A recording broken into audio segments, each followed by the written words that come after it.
Jonathan Miller's weathered hands gripped the steering wheel of his truck as he pulled into the construction site. The gleaming steel beams of his latest project, a 15-story office complex in downtown Boston, stretched toward the sky. 20 years ago, he'd been operating that single pickup truck alone, taking whatever renovation jobs he could find. Now, the Miller Construction logo adorned dozens of vehicles and hard hats across the city. At 45, Jonathan carried himself with the commanding presence of someone who'd built his empire through sheer force of will. His 6'2" frame remained as solid as the foundations he laid, though his right knee occasionally protested with a slight limp, a reminder of a scaffold collapse in his early days. Morning Boss called out Pete Rodriguez, his site foreman of 12 years. The concrete guys are saying they need another week on the foundation. Jonathan's jaw tightened. They got 3 days. Tell them I'll be personally inspecting their work, and if it's not up to spec, they won't see a dime. But sir, they're claiming 3 days, Pete. I didn't build this company by accepting excuses. Pete nodded quickly, already pulling out his phone. He'd seen that look in Jonathan's eyes before. It was the same one that had secured them the Pierce Tower contract when everyone said it was impossible to complete in the proposed timeframe. Jonathan had driven his crews hard, but he'd worked alongside them. And they'd finished 2 days early. Later that morning, Jonathan sat in his office, reviewing bid proposals when his wife Heather breezed in. She wore a tailored navy suit that probably cost more than his first truck, her blonde hair styled perfectly despite the humid September weather. Surprise! She placed a coffee on his desk. I was showing a property down the street and thought I'd stop by. Jonathan looked up, his stern expression softening slightly. You haven't brought me coffee since those condo renovations where we met. Can't a wife spoil her husband occasionally? Heather perched on the edge of his desk, an action that would have earned anyone else a sharp rebuke. Speaking of those days, remember how nervous you were asking me to handle the sales? Nervous? I was terrified. Single biggest contract I'd had. And I was trusting it to the prettiest real estate agent in Boston.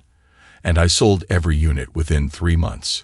Heather reminded him with a hint of pride in her voice.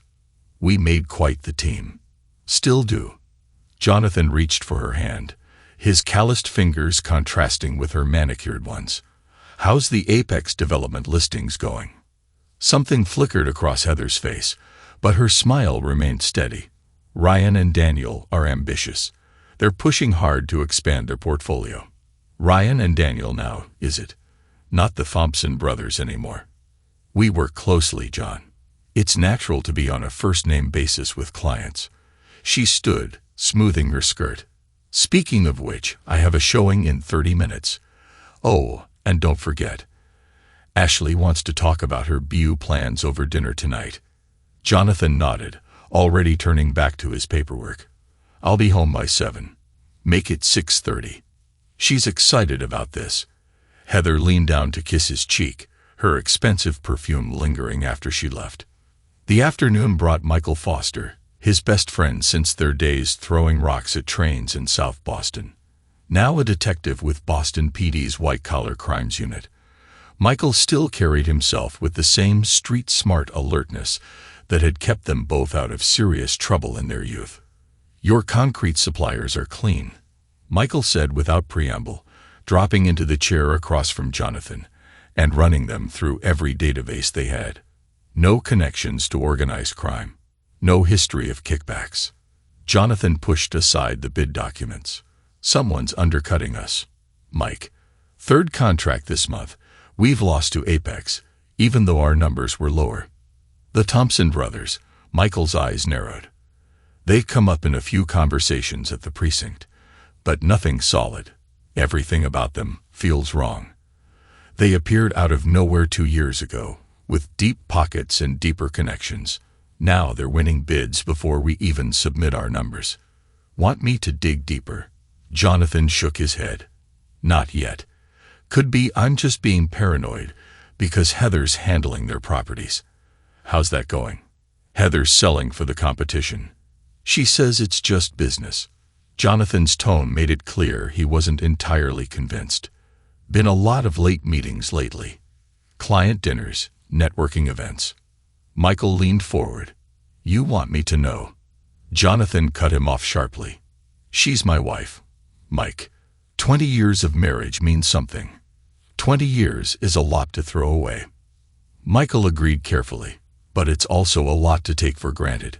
Their conversation was interrupted by Linda Martinez, Jonathan's office manager. She'd been with him for 15 years, starting as a part-time receptionist and working her way up to running the administrative side of the business. Mr. Miller, sorry to interrupt, but the Henderson bid results just came in. Linda's expression told him everything he needed to know. Apex underbid us by exactly 2%. Jonathan's fist came down hard on his desk. 2%. That's impossible. Nobody could estimate that close unless they knew our number. Michael finished. Linda hesitated, then pulled out a folder. There's something else. I've been tracking our lost bids against Heather's networking events. There's a pattern. Jonathan held up his hand. I don't want to hear it. Boss, you need to. I said no, Linda. His voice carried the same authority that had built his company from nothing. Thank you for your concern, but my marriage is not up for discussion. After they left, Jonathan stared at the photo on his desk. Him, Heather, and Ashley at their daughter's high school graduation last year. Ashley had his height, but Heather's delicate features. She'd been accepted to Boston University's construction management program, planning to follow in his footsteps. His legacy, the intercom bust. Mr. Miller, the concrete crew foreman is here about the deadline. Jonathan straightened, pushing personal concerns aside. He had an empire to run, and he hadn't built it by being soft. Send him in, he growled, ready to remind everyone why Miller Construction's reputation for excellence was built on more than just competitive pricing. The changes were subtle at first, like hairline cracks and fresh concrete. Heather's designer wardrobe had always been expensive, but lately her purchases had become extravagant. The numerous cities she brought home one Tuesday afternoon sat in their driveway like a gleaming accusation. It was time for an upgrade, she'd explained, twirling the keys. The commission from the Riverside development came in. You always said I should reward myself for big wins. Jonathan stood in the garage, studying the vehicle's sleek lines. Riverside. That's an Apex property, one of their biggest projects yet. Ryan thinks she caught herself. The Thompson brothers think it could reshape that whole neighborhood. Ryan thinks a lot of things, Jonathan said, his voice carefully neutral. He seems to think about you quite often these days. Heather's laugh held a nervous edge. Don't be ridiculous, John. It's purely professional. Besides, he's married to Sandra, remember? We had them over for dinner last month. Right. Sandra, the one who spent the whole evening on her phone while her husband couldn't take his eyes off you. Are you jealous? Heather stepped closer, running her hand down his arm. After 20 years, Jonathan caught her wrist, his grip firm but not painful. Jealous? No. Concerned about my wife spending so much time with the competition. Maybe. They're not the competition. Important ones.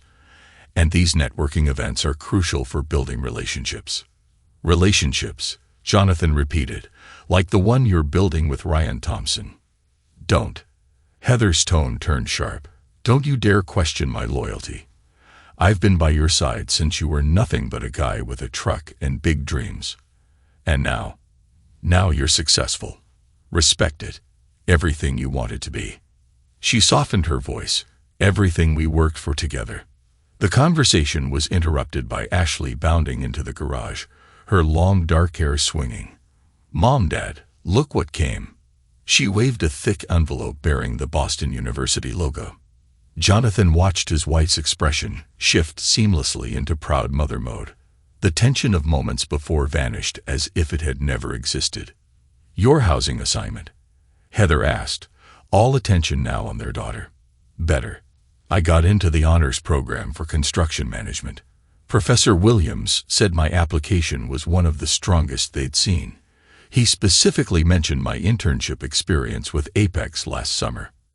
Jonathan's head snapped up. Apex? You interned with Apex? Oh, Ashley's enthusiasm dimmed slightly. I thought Mom told you. It was such a great opportunity, and Ryan, Mr. Thompson said it would look amazing on my college applications. Your mother and Mr. Thompson arranged this without consulting me. Dad, don't be mad. It was just filing and basic office work. But I learned so much about how a modern construction company operates. Modern. Jonathan's voice carried an edge that made both women tense. As opposed to what? That's not what she meant. Heather cut quickly. Ashley, honey, why don't you go call your friends and share the good news? Your father and I need to talk. Once Ashley was gone, Jonathan turned to his wife. You put our daughter to work for my competitors without telling me. It was an opportunity. Heather's chin lifted defiantly.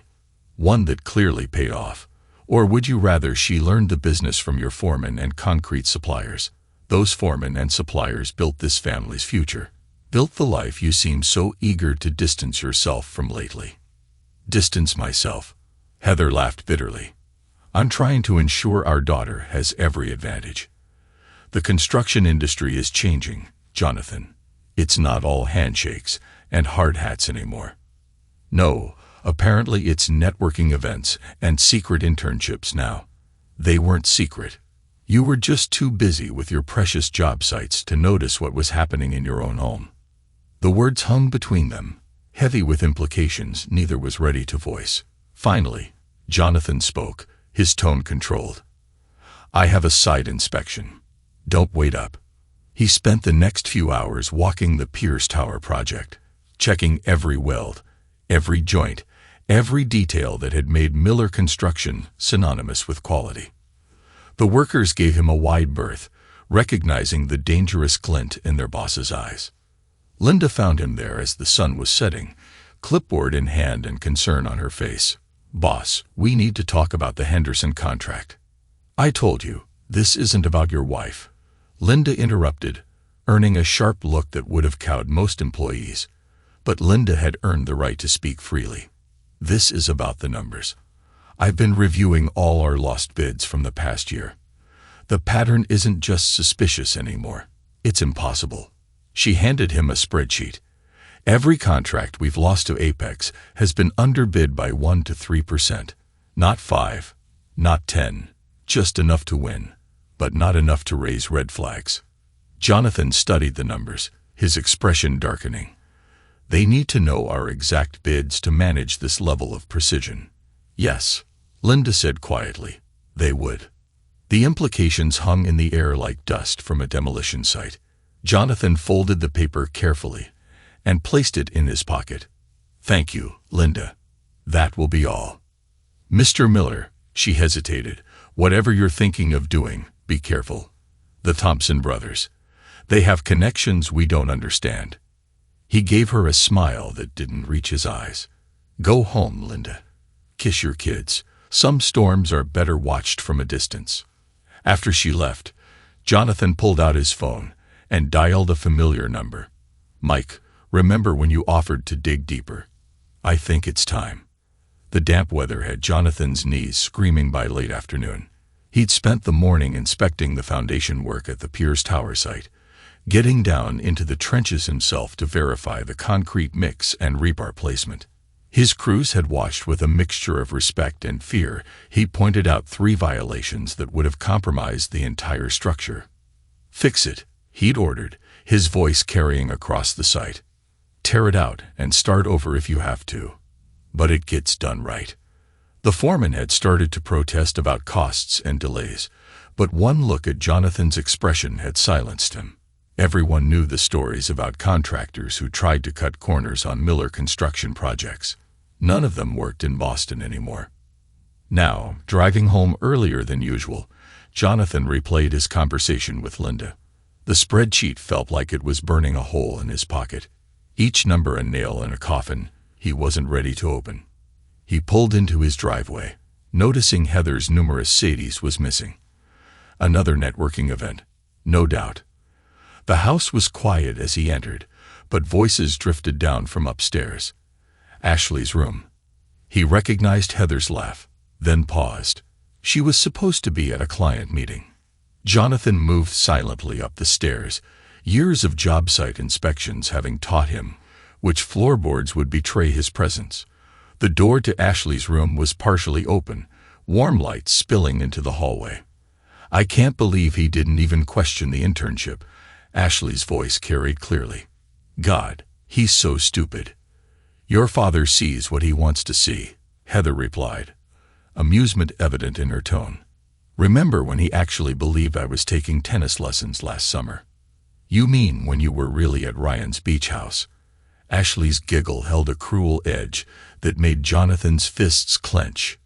"Mom, you're so bad. Ryan appreciates a real woman. Your father's just a pathetic doormat who can't satisfy a real woman." Heather's voice dripped with contempt. "He still thinks I'm his perfect wife, helping him build his precious company, while you're actually helping tear it down." Ashley sounded proud. "Those bid numbers I got from his computer last week. Ryan said they were exactly what he needed. You're learning fast, baby." Jonathan's world tilted on its axis. The spreadsheet in his pocket suddenly felt irrelevant compared to this new revelation. His daughter. No, not his daughter was actively participating in destroying everything he'd built. "That's why Mom needs 5 boyfriends." Ashley's voice continued, oblivious to the storm gathering in the hallway. "He's a real loser, and it's embarrassing to call them Dad." "Well, you won't have to call them that much longer," Heather said. "Once Apex takes over Miller Construction's major contracts, Ryan's lawyers will handle the divorce. Your trust fund is already set up. Will we move in with Ryan and Aunt Sandra?" "Sandra won't be in the picture much longer either, sweetie. She serves her purpose for now, hosting those charity events where we meet potential targets. But Ryan and I have bigger plans." Jonathan had heard enough. His mind catalyzed years of small doubts into crystalline clarity. The late-night calls, the mysterious meetings, the lost contracts. It wasn't just an affair or corporate espionage. It was a calculated, systematic betrayal by the 2 people he trusted most in the world. He moved away from the door as silently as he'd approached his military training from years ago, serving him well. In his study, he opened his safe and removed 2 USB drives and a folder of documents he'd been gathering, paranoid. Heather had called him untrusting. Now he knew why she'd worked so hard to make him doubt his instincts. His phone buzzed. A text from Michael. "Found something big. Meet tonight." Jonathan typed back a single word. "Tonight." He heard movement upstairs. Heather and Ashley's voices were growing louder as they descended the stairs.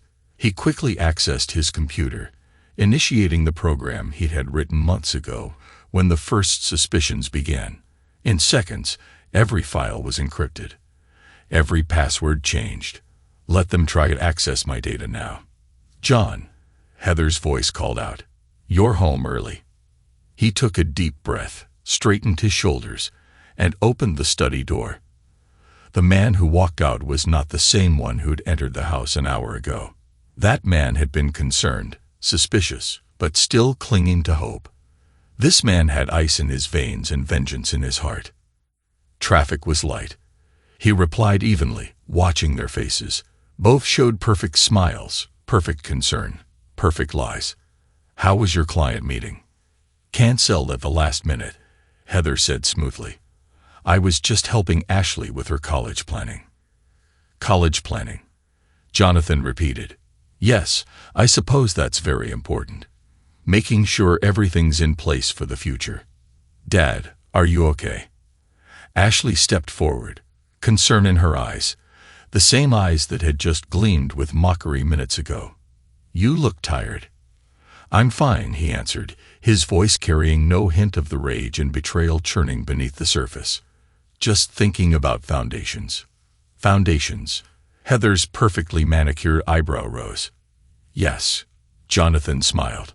And if they'd known him better, known him at all, they would have recognized the danger in that expression. about how even the strongest structure can collapse if what it's built on isn't true. He turned and walked away, leaving them exchanging glances in the hallway. In his pocket, his phone buzzed again. Another text from Michael, bringing Rachel Torres. "You're going to want to hear what she found." Jonathan sent back a thumbs-up emoji. The casual response masked the fury and determination coursing through him. They thought he was a dormant, a loser. He would show them exactly why Miller Construction's reputation was built on more than just quality work. It was built on Jonathan Miller's absolute refusal to accept betrayal or failure. The perfect lie was about to crumble, and he would make sure everyone involved went down with it. Jonathan sat across from Michael at their usual corner table in O'Malley's bar. His fingers wrapped around a glass of scotch he hadn't touched. The usual evening crowd provided perfect cover for private conversation. "You better have a good reason for bringing an outsider into this," Jonathan growled, studying the woman seated beside Michael. Rachel Torres didn't flinch under his scrutiny. Her dark eyes met his steadily, professional and sharp. "Mr. Miller, I specialize in corporate espionage cases. Detective Foster called me because your situation matches a pattern I've been tracking." "What pattern?" "Successful construction companies targeted through personal relationships. Bid information leaked. Contracts lost." Rachel pulled out a tablet. "In the past 3 years, I've documented 6 cases across New England. The companies all had something in common. They were undercut by Apex developments." Jonathan's jaw tightened.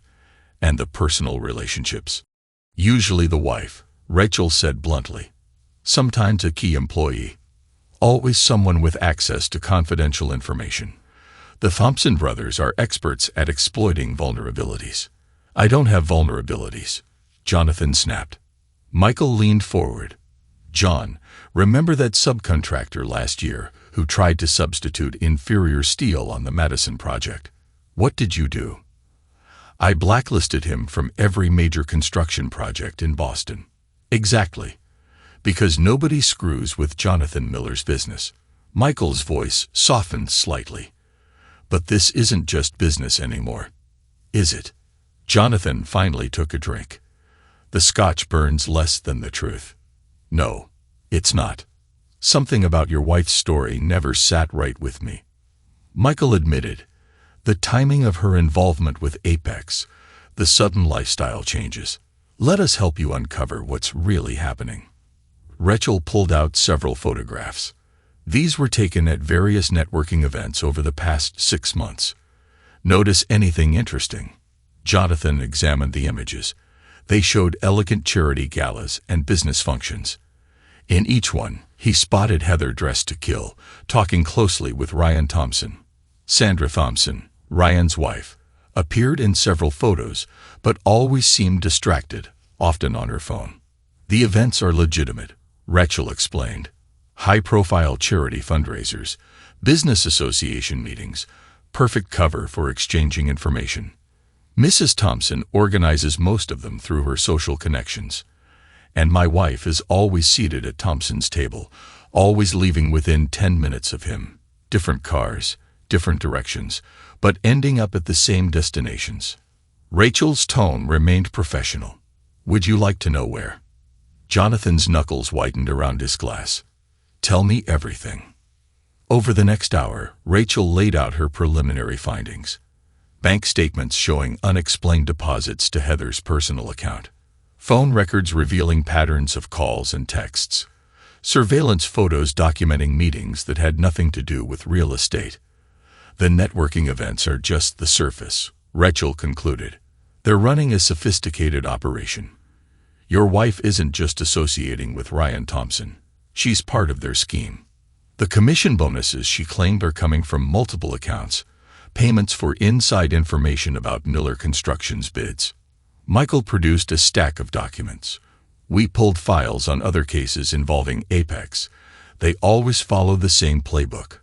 Identify a successful target. Insert someone close to the owner. Gather intel, then systematically destroy the business." "Why not just compete legitimately?" Jonathan demanded. Rachel's laugh held no humor. Because Ryan Thompson isn't a builder, Mr. Miller. He's a corporate raider with a construction company facade. He doesn't want to compete. He wants to acquire. By driving down your stock value and reputation, he can buy Miller Construction for pennies on the dollar. Jonathan stood abruptly, his chair scraping against the floor. I need names. Everyone involved. Every detail of their operation. Every cent they've stolen. Already working on it, Rachel assured him. I have contacts in banking, real estate, construction. Give me 2 weeks, and I'll have enough evidence to bury them. 1 week, Jonathan countered. And I want updates daily. Michael grabbed his arm as he turned to leave. John, wait. There's something else you need to know. Something about Ashley. Jonathan froze. What about her? The internship at Apex last summer. It wasn't filing and office work. Michael looked pained.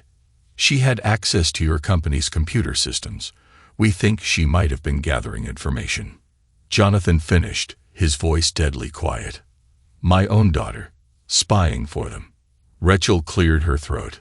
Mr. Miller, in cases like this, we often find that family betrayal goes deeper than initially suspected. Would you be willing to run every test? Jonathan cut her off. DNA, financial records, everything. I want to know exactly what I'm dealing with.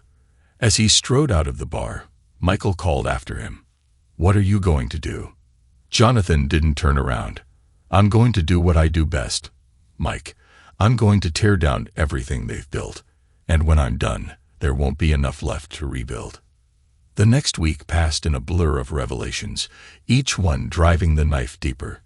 Jonathan maintained his routine. Running job sites, attending meetings, even enduring Sunday dinner with his family.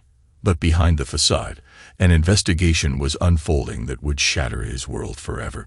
Mark Wilson, his bank manager of 15 years, requested an urgent meeting on Tuesday morning. The man's usual jovial demeanor was replaced by grim professionalism as he laid out a series of documents. I started looking into those loan applications you asked about, Mark began. Jonathan, these signatures, there are forgeries. Good ones, but definitely not yours. Jonathan examined the paperwork, home equity loans, business lines of credit, all bearing his supposed authorization. How much?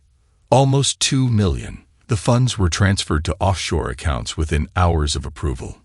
Mark shuffled through more papers. The applications came through legitimate channels. Everything looked proper. Heather's reputation in real estate gave her credibility. No one questioned her having power of attorney, except she doesn't have power of attorney. No, she doesn't. Mark pulled out one final document. This is the most recent attempt. A loan application for $5 million against Miller Construction's assets. It came in yesterday. Jonathan's expression hardened. Deny it. Freeze everything. I want a complete audit of every account, every transaction. Already done. But Jonathan, there's more. The offshore accounts. They're linked to property investments with the Thompson brothers. High-end developments, luxury condos. Your wife and Ryan Thompson are listed as primary stakeholders, along with my daughter. Jonathan's voice carried a dangerous edge. Mark nodded reluctantly. Ashley's name appears on several trust documents. Substantial sums designated for her education and future inheritance. Jonathan stood, his decision made. I need copies of everything. And Mark. Not a word to anyone about this conversation. Of course. But what are you going to do about the police? Let me worry about that. Jonathan's smile would have made a shark uncomfortable. I have other matters to attend to first. Those matters led him to a modest medical clinic in South Boston later that afternoon. Dr. David Chun had owed him a favor since Jonathan saved his renovation project after a devastating flood. Now it was time to collect. The DNA test results are conclusive, Dr. Chun explained, avoiding Jonathan's gaze. The probability of paternity is 0%. I ran it twice to be sure. Jonathan stared at the report. Memories flooding back. Ashley's dark hair, so different from his blonde waves. her delicate features that never quite matched his strong jaw. All the little doubts he'd dismissed over the years, trusting his wife's explanations. "When can you get me certified copies?" "Jonathan." David hesitated. "These results could destroy your family." "My family was destroyed long ago," Jonathan replied coldly. "I just didn't know it yet." He spent the afternoon in his office, reviewing everything Rachel Torres had uncovered.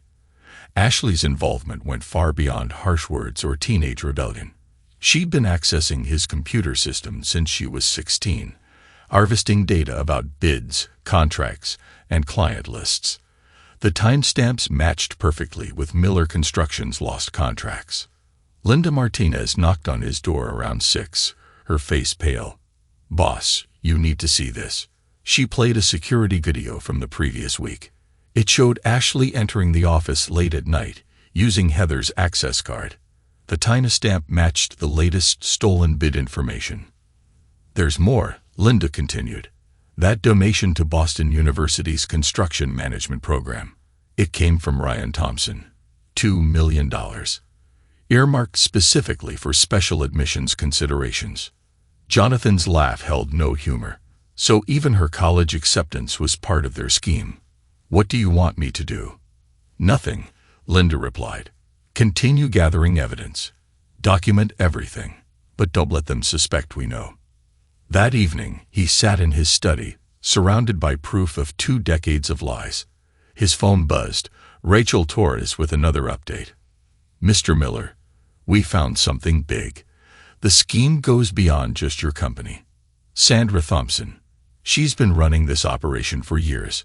Multiple construction companies all targeted the same way. And Ashley, she's not just following orders. She's been actively involved in planning their next targets." Jonathan absorbed this information with deadly calm. "Send me everything you have. And Rachel, tell Michael it's time to move this to the next level." He opened his safe, adding the DNA results to his growing collection of evidence. Soon, very soon, they would all learn exactly what happened to people who betrayed Jonathan Miller. Rachel Torres sat in her office, surrounded by walls of evidence that painted a picture of betrayal more complex than even she had imagined. After 2 weeks of investigation, the true scope of the operation left her professionally impressed and personally disgusted. "Walk me through it again," Jonathan demanded, his imposing frame making her spacious office feel cramped. "Every detail." Rachel pulled up a complex diagram on her computer. Sandra Thompson is the architect of the entire operation. While everyone focused on Ryan and Daniel's construction dealings, she was the one identifying targets and orchestrating the infiltration through my wife. Heather was one of their most successful operators. Rachel clicked through surveillance photos. She'd meet potential targets at Sandra's charity events, assess their vulnerabilities, then make introductions to Ryan. Meanwhile, Sandra would orchestrate seemingly chance encounters with other wives, building a social network that doubled as an intelligence-gathering operation. She learned from the best. Michael Foster leaned forward from his chair by the window. "The genius is in the legitimacy. Every meeting, every event, every transaction. They all have plausible business explanations. Until you look deeper," Rachel continued. "Take those charity galas Sandra organizes. Perfect cover for transferring information and payments. We've tracked over 30 successful builders who lost everything after their wives or key employees attended these events." Jonathan's expression remained stone. "And Ashley?" Rachel hesitated, then pulled up another file. "Your daughter. She's not just a victim of her mother's lies. She's been an active participant since she was 16. Those college touring trips, cover for meetings with other targets' children. She helps recruit them, shows them how to access their parents' business information. She learned from the best." Michael added quietly, "Ryan Thompson isn't just her biological father. He's been grooming her for years to take over the operation." Eventually, Jonathan stood pacing the office. "The Thompson brothers get the construction assets. Sandra runs the social operation, and my wife and daughter help destroy families for profit. It's a perfect system." Rachel admitted, "The victims are too embarrassed to come forward. Who wants to admit their wife and child betrayed them?" The few who tried to fight back found themselves facing ruthless lawyers and mysteriously vanishing evidence. "But you have proof," Jonathan demanded. Rachel nodded grimly. Ironclad bank records showing payments to Heather through multiple shell companies, surveillance footage of information exchanges, communications between Ashley and Ryan discussing target selection. The BU donation was just the tip of the iceberg. They've been financing her entire lifestyle through offshore accounts. The construction management program was never the goal. Michael added, "It was about building credibility for future operations." Ashley's role was to demonstrate how children of successful builders could be turned against their fathers. Jonathan absorbed this information with terrifying calm. "How many other families?" Rachel pulled up a spreadsheet. "We've identified 27 cases in the past 5 years, all following the same pattern. Wife begins attending Sandra's events. Daughter or son gets involved with Apex through internships or mentoring. Construction company starts losing bids, financial irregularities emerge, and eventually the business collapses. The Thompson brothers sweep in to save the company at pennies on the dollar. And the original owners? Destroyed. Professionally and personally." Rachel's voice softened slightly. "Mr. Miller, what they did to you is their standard operation. They target strong, successful builders who trust their families completely. The betrayal isn't just about money. It's about breaking the men who built something from nothing." Jonathan's laugh was devoid of warmth. "They picked the wrong man to break." He spent the next hour reviewing every detail of Rachel's investigation. The evidence was overwhelming. Text messages, financial records, surveillance photos, testimony from former victims. A decade-long operation designed to systematically destroy successful construction companies through intimate betrayal. "What's our next move?" Michael asked as they prepared to leave. Jonathan straightened his tie, every movement controlled and precise. Now we remind them why Miller Construction's reputation was built on more than just quality work. It was built on my absolute refusal to accept betrayal." Rachel watched him leave, then turned to Michael. "Should we be worried about what he's planning?" Michael shook his head. "No, we should be worried about them. They thought they were destroying Jonathan Miller. Instead, they freed him from every restraint that ever held him back."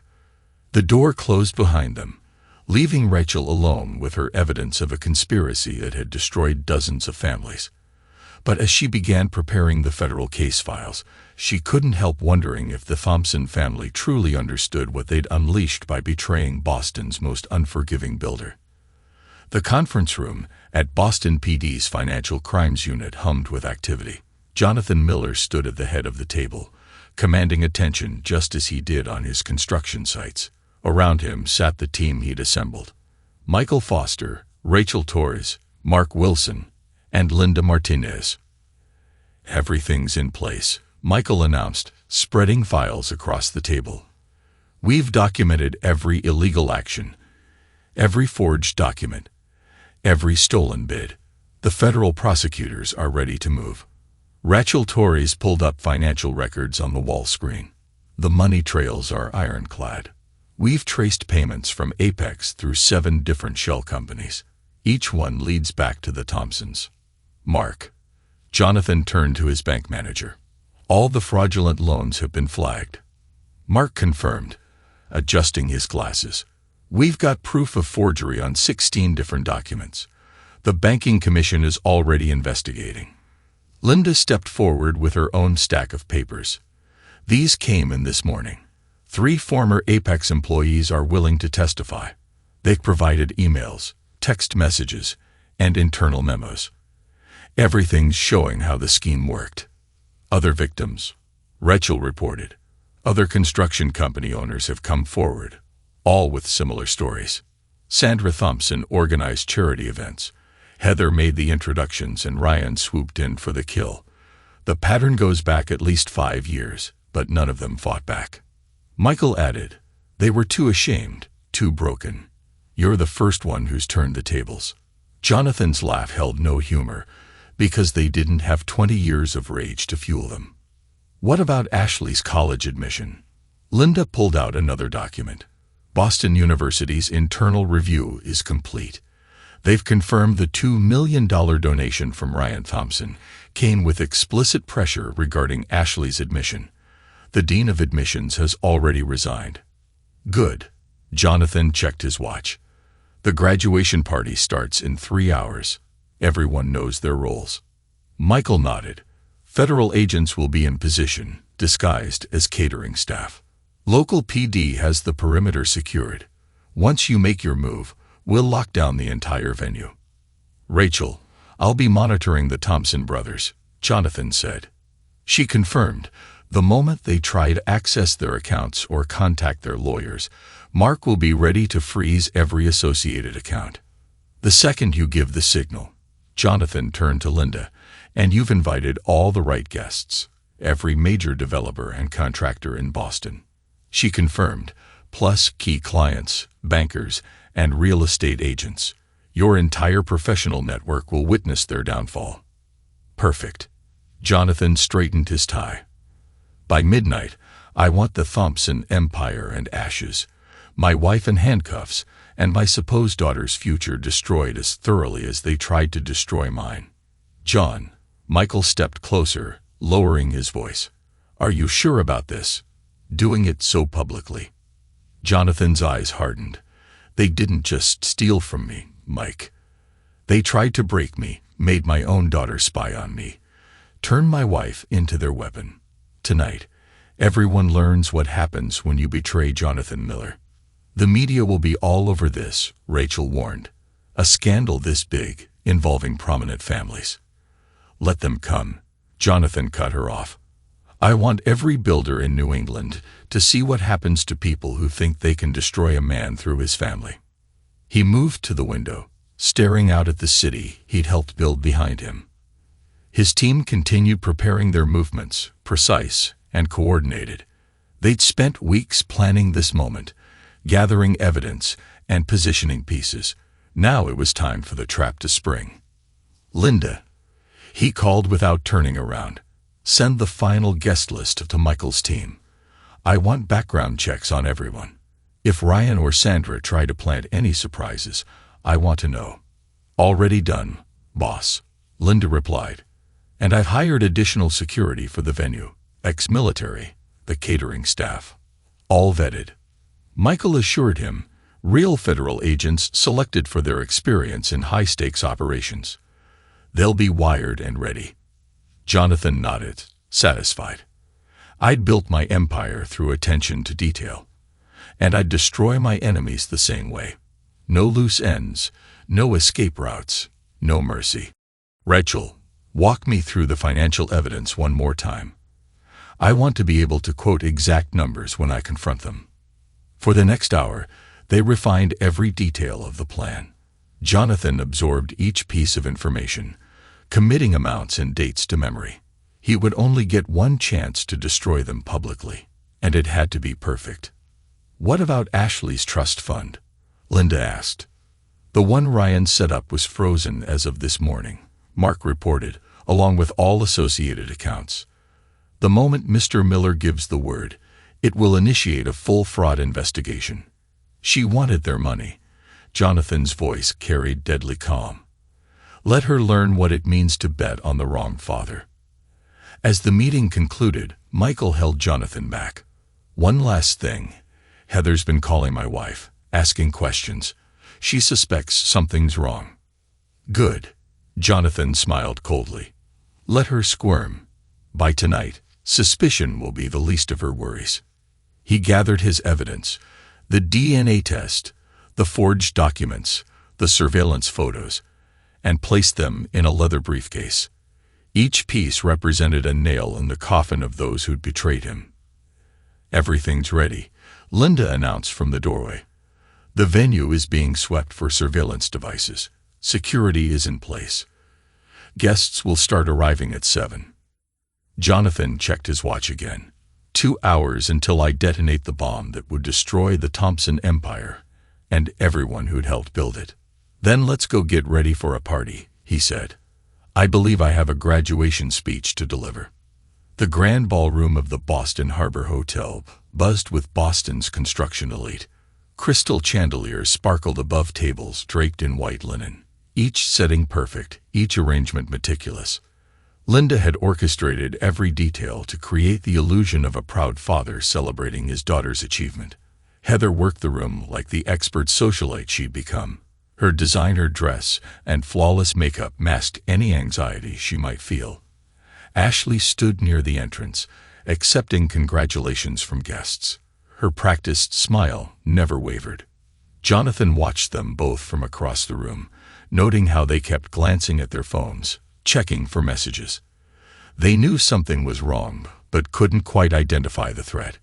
Ryan and Sandra Thompson arrived fashionably late, their entrance carefully calculated.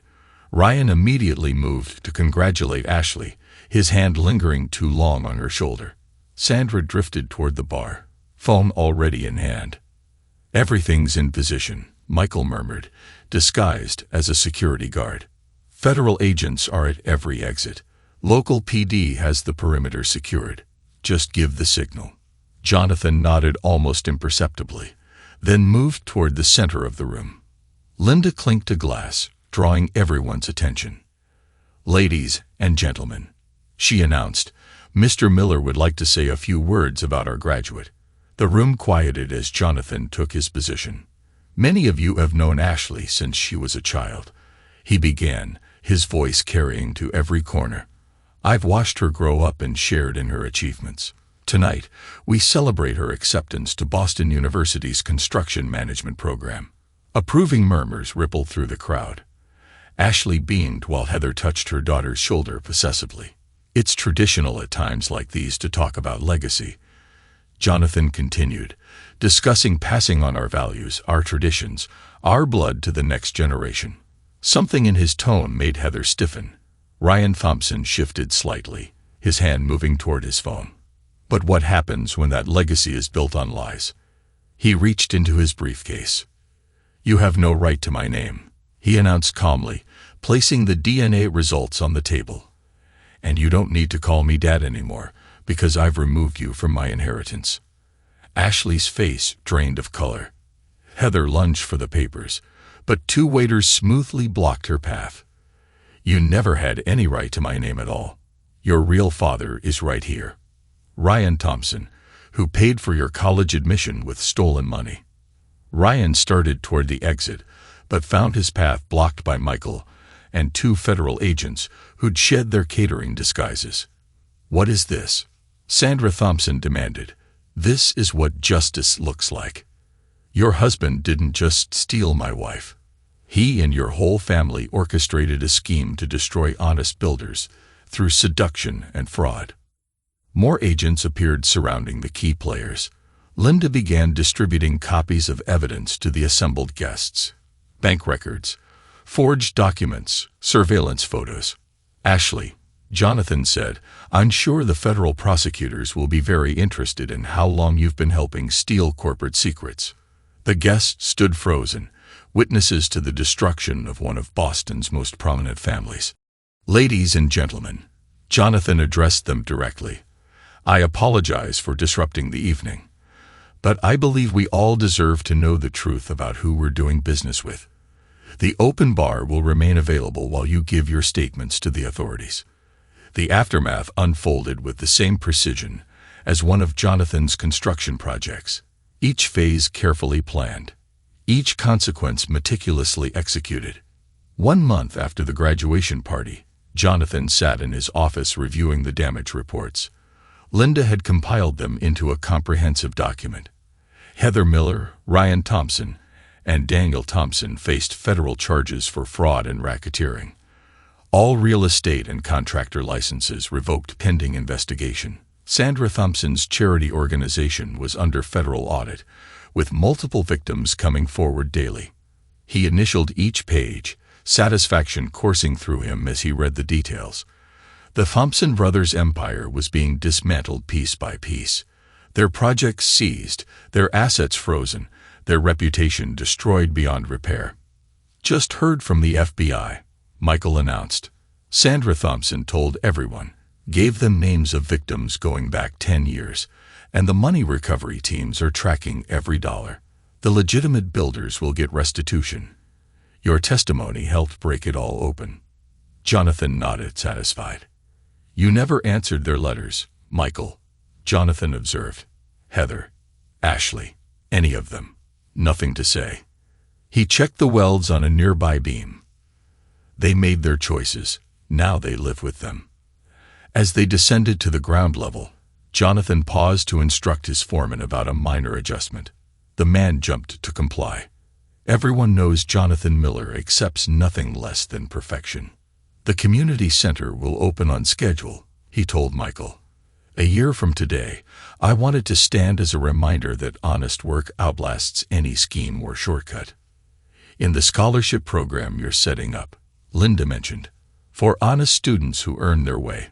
No donations, no influence, just merit and hard work." Jonathan's smile held real warmth for the first time in a year. They walked toward their vehicles, both men satisfied with how justice had played out. The construction noise behind them drowned out thoughts of Heather's upcoming sentencing or Ashley's tearful attempts at reconciliation. Jonathan had built his new life on stronger foundations than before: honest work, loyal friends, and the knowledge that justice, while slow, was ultimately served.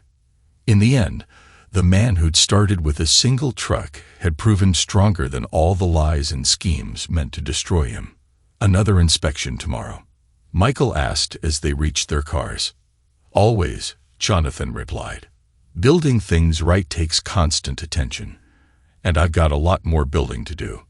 He drove away from the site, leaving behind the rubble of his old life and the rising framework of his new one. The betrayers were gone. Justice was served, and Jonathan Miller remained unbroken, unbowed, and unforgiving. Epilogue. 5 years later, the Boston Globe's business section carried the headline, "Miller Construction named Developer of the Year." Jonathan Miller scanned the article in his expanded office suite, now occupying the entire top floor of the Miller Construction headquarters building. At 50, his presence commanded even more respect than before, success having added an extra layer of authority to his bearing. Another award ceremony to attend, Linda Martinez noted, entering with the day's schedules.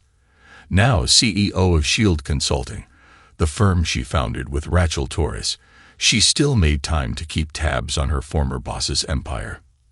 "House business?" Jonathan asked, setting aside the paper. "Booming," Rachel responded. "I'm working with 3 more construction companies that almost fell victim to similar schemes. Your case study is required reading for every new client." Linda paused. "Speaking of which, have you heard the news about Heather?" Jonathan's expression remained impassive. "Denied parole again. 3rd time."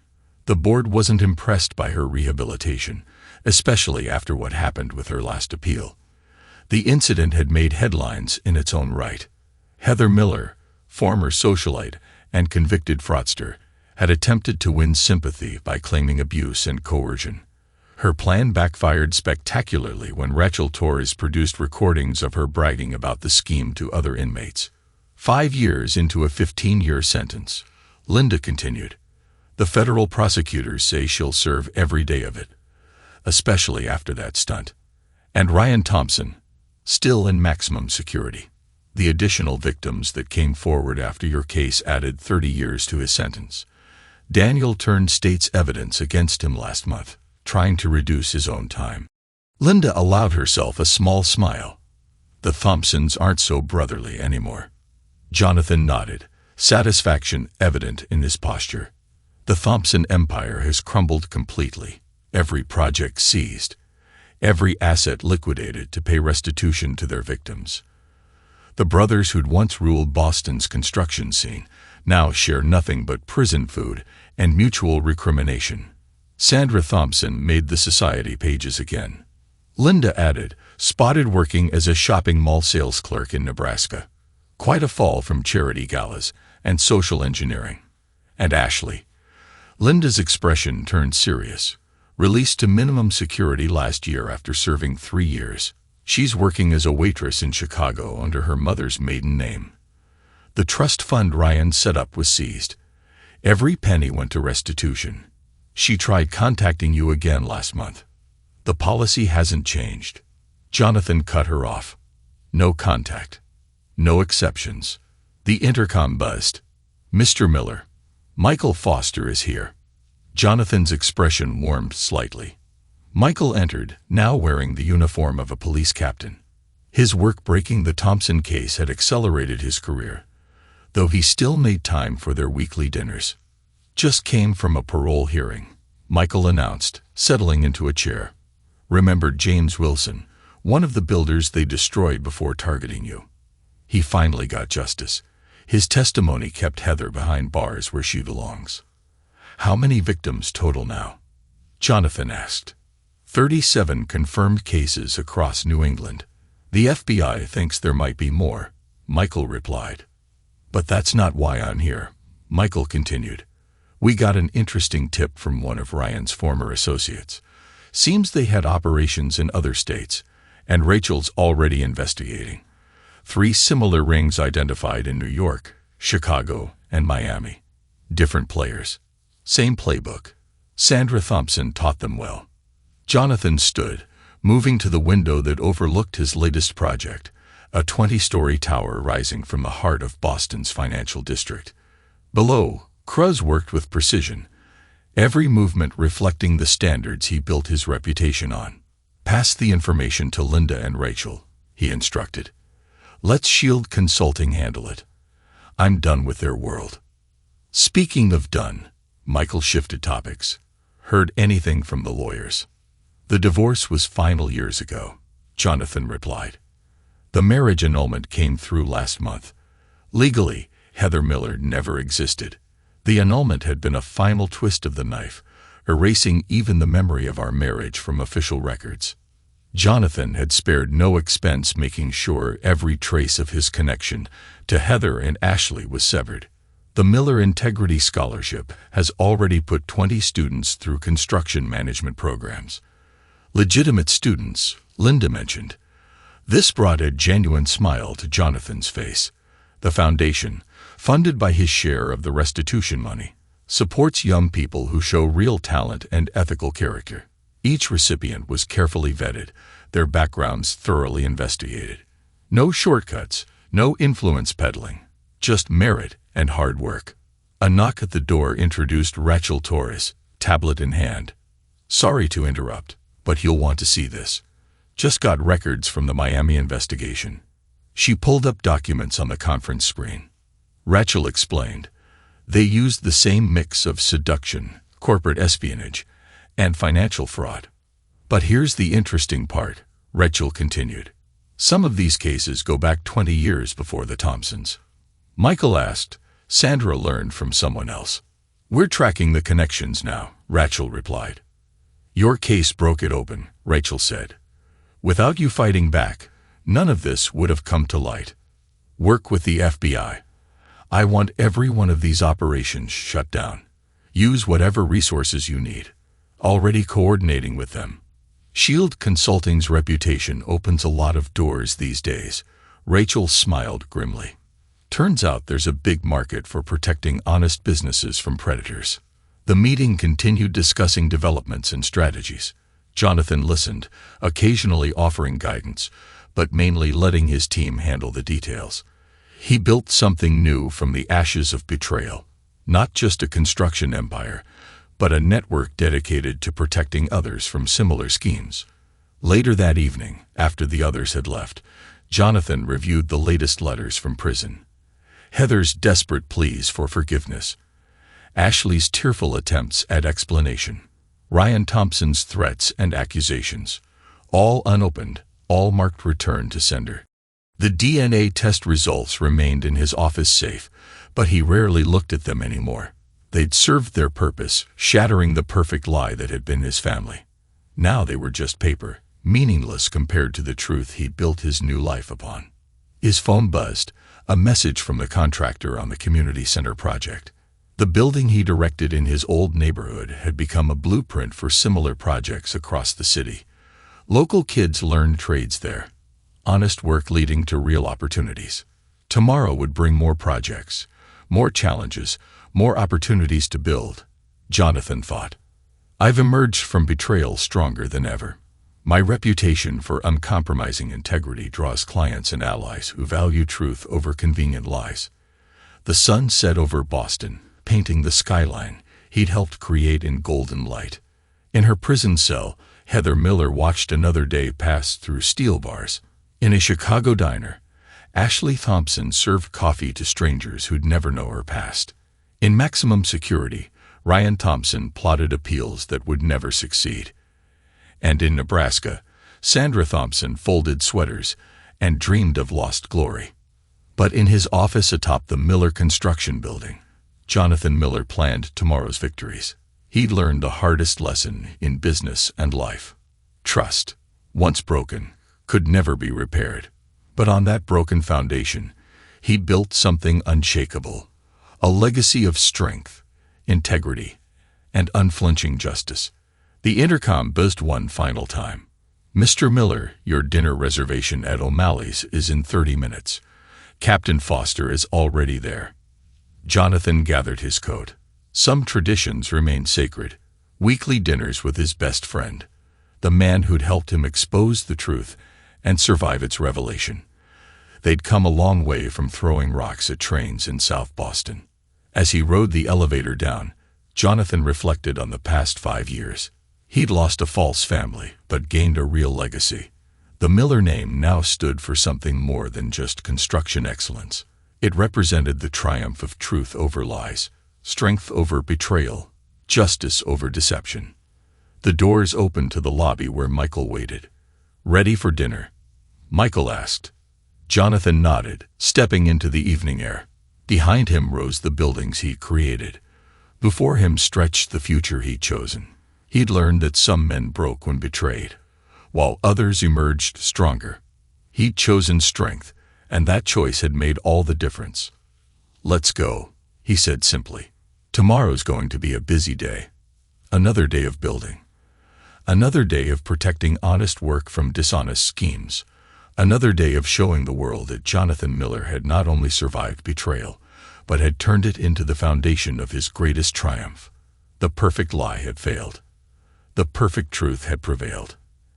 And in the end, that was all that mattered." Thanks to everyone who took the time to listen to today's stories. If you enjoyed it, please consider liking and subscribing if you haven't already. Feel free to share your thoughts on the events in the comments below.